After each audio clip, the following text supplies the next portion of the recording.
Member of the Letter Carriers Union, retired, active member of the Musicians Union. And in 2002, I joined the Industrial Workers of the World, but I haven't kept up with my dues, which shame on me, and I will eventually.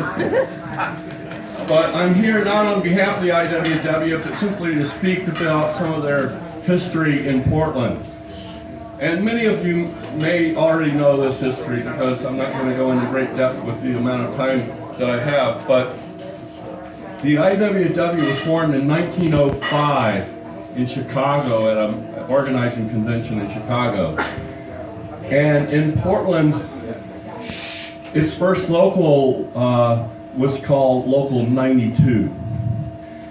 But the IWW locals existed from across the country, primarily East Coast, Northeast, as well as New Orleans and the dock cities, as well as up and down the West Coast, including British Columbia. So the IWW had a lot of influence from 1905, still today.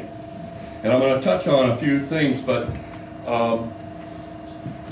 they've continued what I call a principled and radical presence in the labor movement and the struggle for working class rights. And their preamble, many of you may know it already, but I'll just read one paragraph of their preamble, which has been 100 years old, and listen to it for today.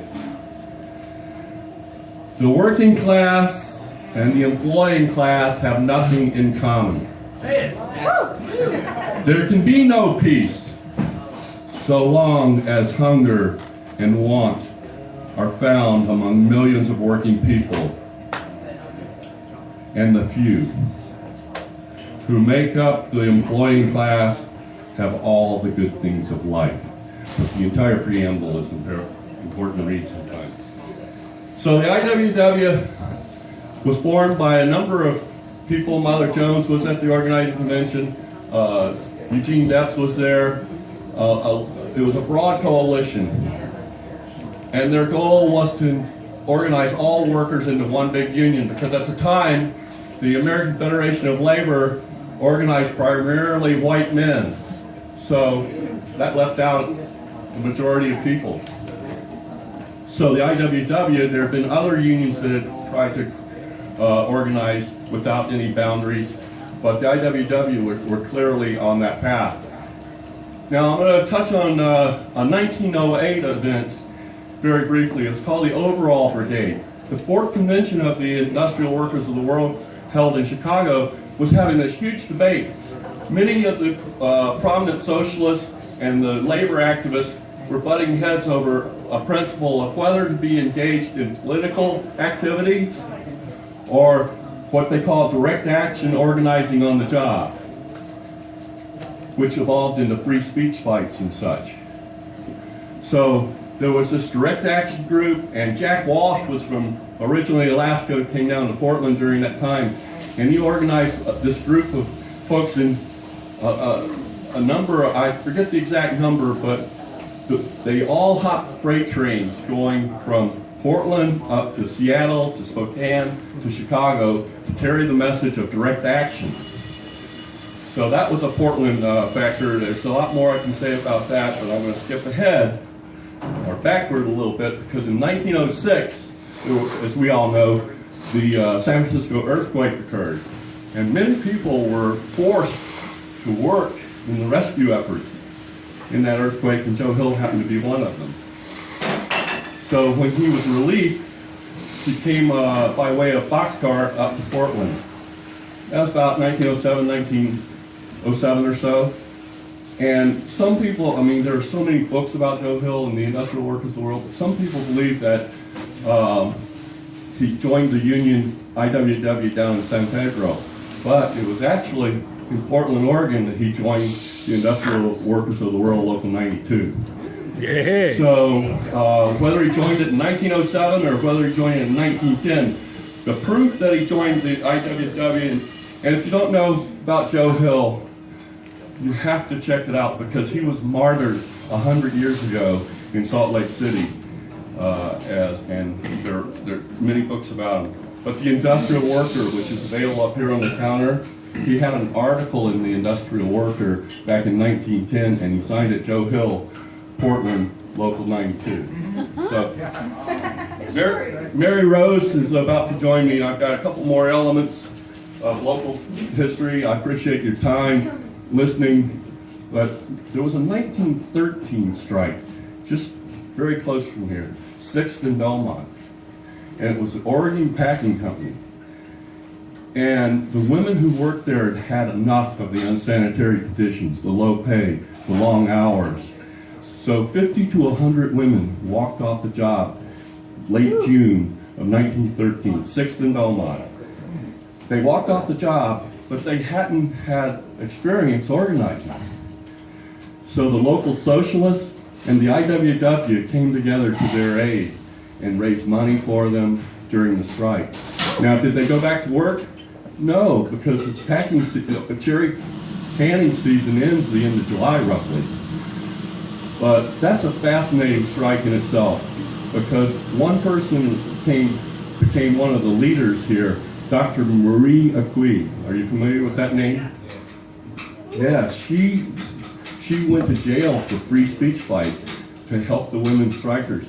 The police there was a so-called progressive mayor, Albee, but he said he would defend free speech, but somebody used the bad word scab, so they started getting arrested for using bad words.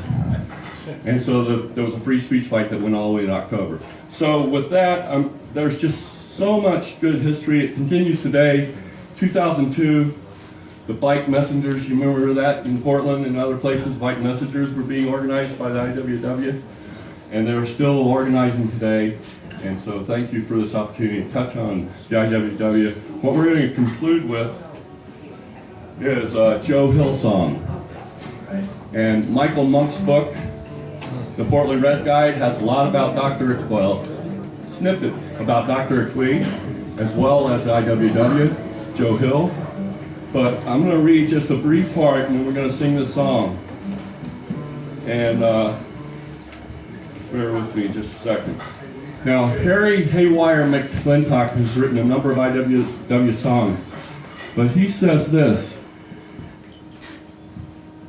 "The Preacher and the Slave," which we're about to sing, is a parody of the then well-known hymn "In the Sweet By and By," was first introduced in Portland shortly after his letter was published in 1910. Another Wobbly songmaster, Harry Haywire McClintock, recalls, quote, "I first met Joe Hill in Portland, Oregon, fall of 1910. He brought Preacher and Slave to the Portland IWW Hall, then on West Burnside and Southwest 3rd Avenue. It has appeared in every edition of the IWW's Little Red Songbook since 1911 as the Long-Haired Preacher." So we're going to sing that. It's got refrains you can join us on. Again, thanks for this opportunity to talk a little bit about industrial workers of the world.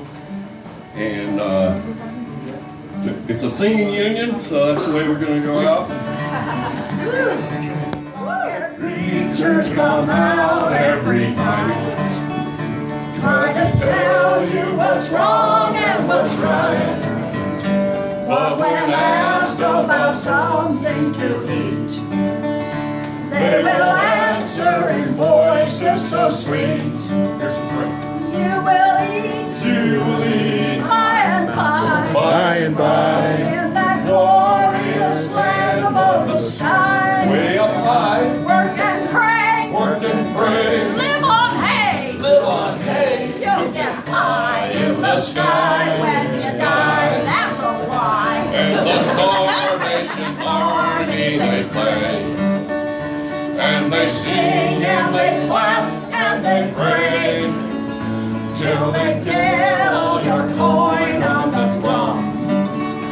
Then they'll tell you when you're on the bum. Everybody.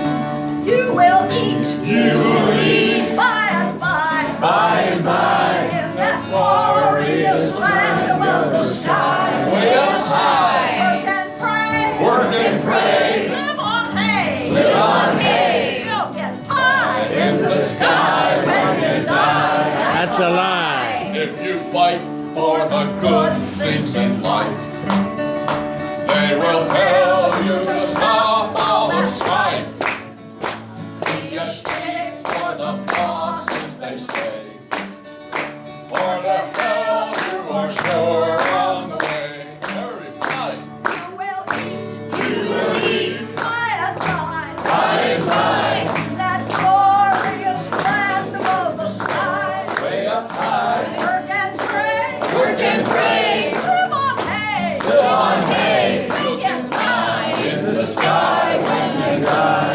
alive. Working folk of all countries unite. Side by side we for freedom will fight. With the wealth and its wealth we have gained, we the crafters will sing this refrain.